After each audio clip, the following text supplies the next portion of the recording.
HD TV on the wall. Who's the fairest one of all? Excuse me. Your curtain. Please allow me to help. Help?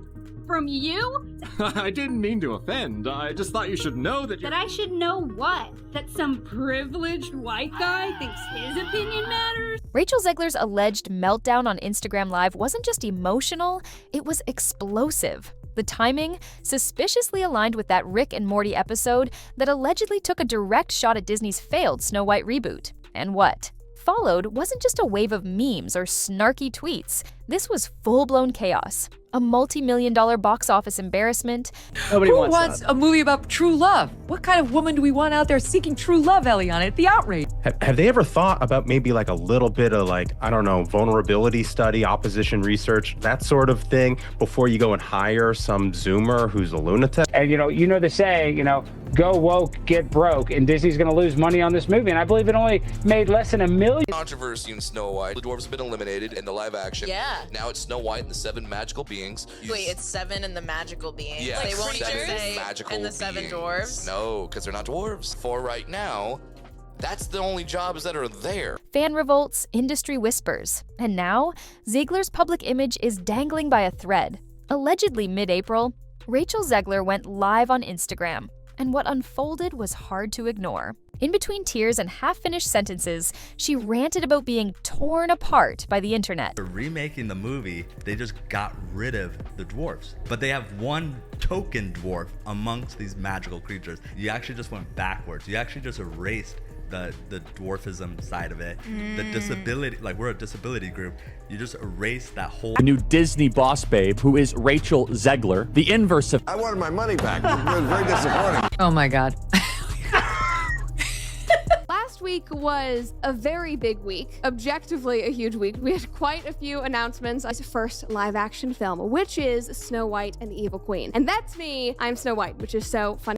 But let's be real, this wasn't your average bad day. It allegedly came just hours after that viral Rick and Morty parody aired, mocking the entire Snow White reboot and allegedly dragging Zegler's portrayal in brutal cartoon fashion. Viewers say she allegedly screamed off camera at one point. Others noticed she deleted the live shortly after. Too late though, screen recordings were everywhere, and the reaction, brutal. Pretending like Rachel Zegler is the first of them all when she looks like Lord Farquaad in the film. Doing catastrophically. They spent $300 million and it currently has a 2.2 out of 10 rating on IMDb. The movie has a major identity crisis. Rachel Zegler, like so many kids raised on TikTok, she's all for infantata is the only global solution. Rachel Zegler is extraordinarily woke, but she's woke in a way that's quite deranged. No one on the right side of America can stand the star of this movie. TikTok was flooded with breakdown edits, and Reddit threads lit up with people saying this meltdown was the final straw. Some even allegedly claimed Zegler was spiraling.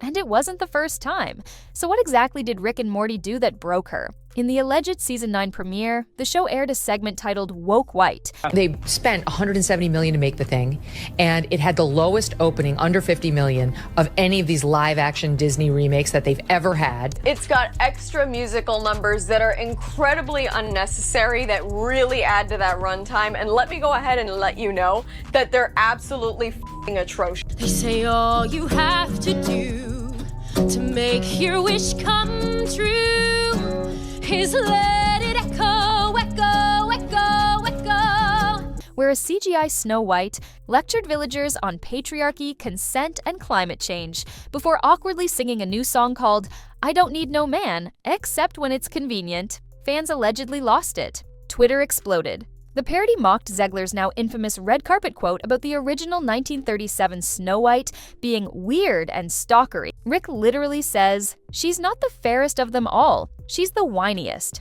And the cartoon version looked eerily like Zegler. Allegedly, this was no accident. Industry insiders said animators allegedly based her movements on footage from her 2023 D23 panel interview. Disney hasn't commented, but Rick and Morty writers allegedly leaked that they weren't impressed with the new Snow White vibe. The Snow White remake was already crashing and burning. With a budget allegedly topping $270 million, the film only managed to crawl past $184 million worldwide. That's a financial crater. even by Disney standards. And the fallout wasn't just financial. Movie theaters allegedly began pulling it from prime screens within 3 weeks. Merch sales? Disastrous. Target and Walmart allegedly had Snow White dolls dumped into clearance bins, with some stores refusing to restock them. Remember when Frozen merch couldn't stay on shelves? Yeah, this was the opposite of that. Executives allegedly blamed PR.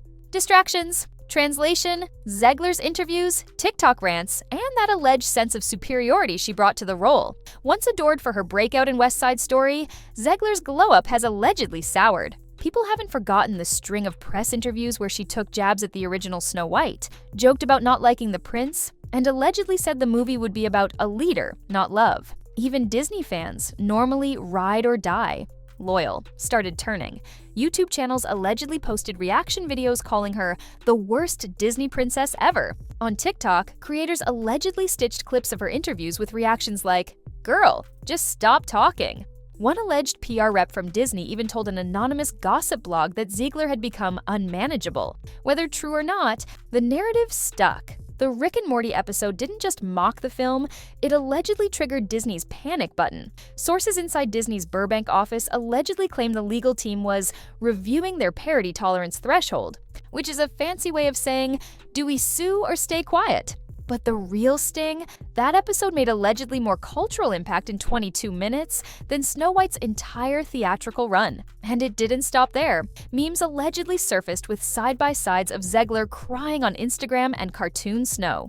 White yelling, "I'm an icon, not a footnote." This wasn't just comedy, it was blood sport. And Zegler's team allegedly scrambling for damage control. Zegler's camp is allegedly in full panic mode. One insider said her publicists have allegedly floated fake dating rumors, surprise cameos, and even a charity rebrand to soften her image. It's full-blown spin season, the source said. They're praying people forget by summer. Others allegedly suggested removing her from remaining Snow White promos entirely, not recasting her, but erasing her, allegedly. That's how dire the situation has become. Meanwhile, reps from Disney allegedly started quietly calling other actresses about upcoming fairy tale roles. The message? No more Zegler-level risks. Here's the thing: behind the polished press releases and fake smiles, Disney is allegedly livid. According to multiple alleged insider leaks, the studio's internal focus groups didn't just raise red flags about Rachel Zegler's performance, they threw up red flares. Words like annoying, unrelatable, condescending, and too online were allegedly used by panelists across demographics. One exec reportedly called the feedback the most disconnected audience response Disney has ever gotten for a lead character. And the worst part? It wasn't just adults saying this. The kids, the actual target audience, allegedly didn't like her either. Test screenings allegedly showed that young viewers lost interest halfway through the movie. Some reportedly got bored. Others allegedly asked, why is Snow White mad all the time? This wasn't just a misstep, it was a full-blown identity. Crisis for the Mouse House. Let's talk merch, because that's where the money lives. Halloween 2024 was supposed to be a cash cow for the new Snow White brand. Disney had allegedly partnered with dozens of retail giants for full costume rollouts, deluxe dresses, collectible dolls, themed accessories. The whole machine was ready. Then the numbers came in, and they were ugly. Pre-orders for Snow White. Costumes allegedly tanked, a reported 73% lower than the 2019 Frozen 2 drop. Retailers allegedly panicked.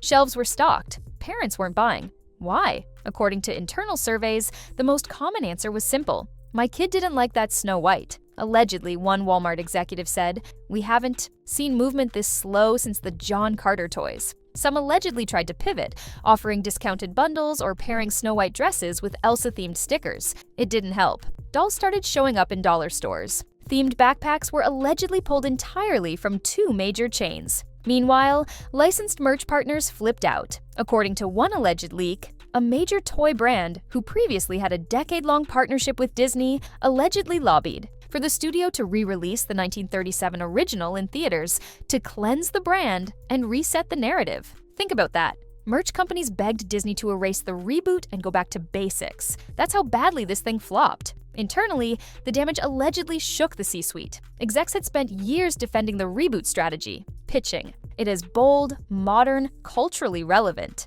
But now, with retailers bailing and costume aisles collecting dust, they allegedly realized they'd bet on the wrong horse. And that horse was tweeting too much. Insiders now say Disney is completely rethinking how it casts and frames its princesses. No more chasing viral sound bites. No more social justice monologues disguised as fairy tales. One exec allegedly said, "The next wave of princess leads will be relatable, soft-spoken, and emotionally intelligent." A far cry from Zegler's ice-cold, sarcastic delivery.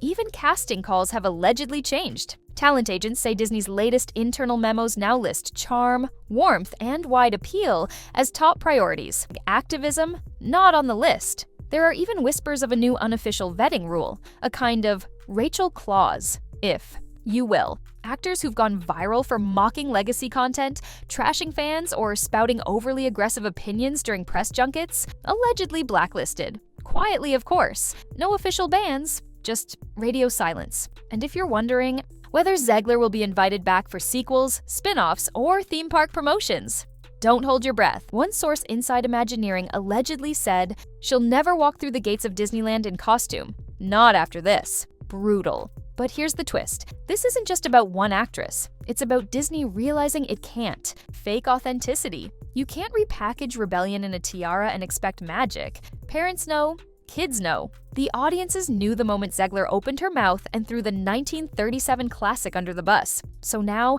Disney's stuck trying to rebuild trust, and they're allegedly doing it the only way they know how, by rewriting the script. Again, what? Does all this mean for Rachel Zegler's future in Hollywood? In short, it's allegedly in free fall. Behind the scenes, studio execs are allegedly skittish. Her name is now associated with backlash, bad press, and bloated budgets that don't pay off. One alleged source from a top streaming platform said Zegler's involvement in a pitch meeting immediately triggered risk reassessment. Translation? The project stalled.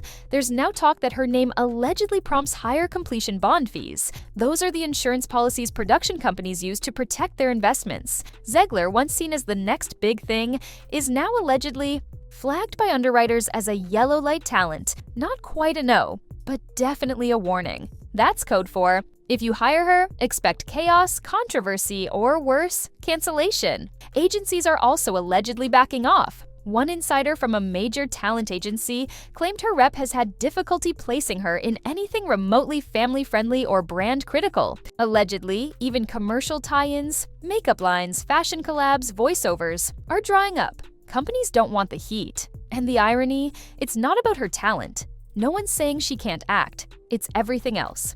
The off-screen, interviews, the alleged ego, the never-ending viral controversies. She's not seen as a team player. She's seen as a liability wrapped in a ball gown. Even internally, some in her camp allegedly warned her early on to tone it down during Snow White's press tour. The warnings were ignored, and now everyone's watching their emails, wondering if the next headline will be about her being dropped altogether. Streaming platforms might still be an option. Keyword, might. There's talk that Netflix allegedly considered her for a YA fantasy project last fall. But after Snow White's downward spiral, the deal allegedly vanished. Hulu, silent. Amazon, she's not a priority, one producer allegedly leaked. And theatrical blockbusters, that window might be closed for now. One casting director allegedly said she needs a quiet indie hit to reset her image. Something gritty, humble. No big speeches, no musical numbers, just a raw, stripped-down role that reminds people she's more than a headline. And that's if someone's even willing to finance that risk. Because here's the hard truth, this wasn't one PR misstep. This was a pattern. A long, public, polarizing pattern that allegedly alienated fans, annoyed journalists, and aggravated Disney to the point of regret. Her fans still exist, but the numbers aren't what they were. Her engagement has plummeted. Allegedly, her follower count stalled during Snow White's release window, with internal analytics showing unusually high rates of negative sentiment in her comment sections. Publicists call that a red flag. Algorithms call it a warning. To make things worse, there's a rumor floating around that one streaming deal tied to a voice acting project allegedly collapsed last minute due to audience misalignment, which is studio speak for people don't like her enough to make it worth it. Ouch. One director, who allegedly considered her for a period drama, said in private emails that casting Zegler right now would be asking for a PR firestorm. That's the industry buzz now. People don't whisper Oscar contender. They whisper optics nightmare. So what's left? Maybe a rebrand. A few years off, a comeback arc with a self-produced indie film that she tours quietly through festivals. But even that comes with a massive asterisk. She has to stay off social media. She has to let the noise die. She has to vanish long enough for people to miss her, not meme her. But in an industry obsessed with what's next, that's a massive risk. Because while Zegler tries to regroup, there are 10 actresses waiting in the wings. Ones with clean press records, ones who aren't allegedly trending for the wrong reasons every other week. And Hollywood, it moves. On fast. Brutally fast. Bottom line, Rachel Zegler's career isn't over, but it's allegedly frozen in time. And the longer it stays there, the harder it'll be to thaw. Rachel Zegler's alleged breakdown on IG wasn't just a moment of raw emotion, it was a symbol. A messy, tear-streaked symbol of what happens when Hollywood overhypes a product, underdelivers, and ignores the power of public perception. Add in a vicious parody from one of the most culturally aware shows on TV, and it's game over. Snow. White was supposed to be her moment. Instead, it's the cautionary tale of the decade.